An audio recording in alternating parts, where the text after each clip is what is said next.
السلام عليكم ورحمة الله.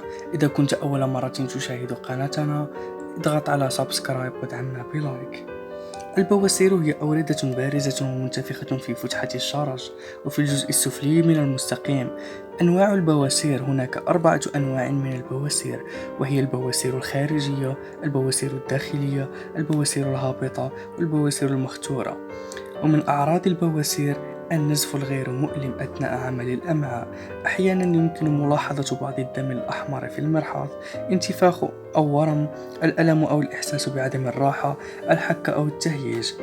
أسباب البواسير: الجهد أثناء عمل الأمعاء، الجلوس المطول على حوض المرحاض، الإسهال المزمن أو الإمساك، الوزن الزائد أو الحمل. وللوقاية من نوبات الآلام للبواسير، ينصح بتناول 25 جراما من الألياف يوميا، أو نخالة القمح وحبوب الإفطار والمكسرات والشوفان.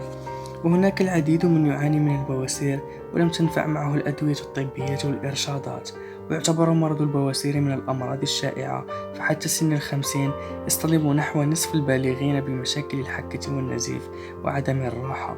ويمكن معالجة البواسير منزليا عن طريق أدوات تقليدية مثل شرب زيت الزيتون، حيث يساعد زيت الزيتون على تقليل أو منع التورم والالتهاب، يعزز نشاط الأوعية ويزيل الانتفاخات حول منطقة الشرج.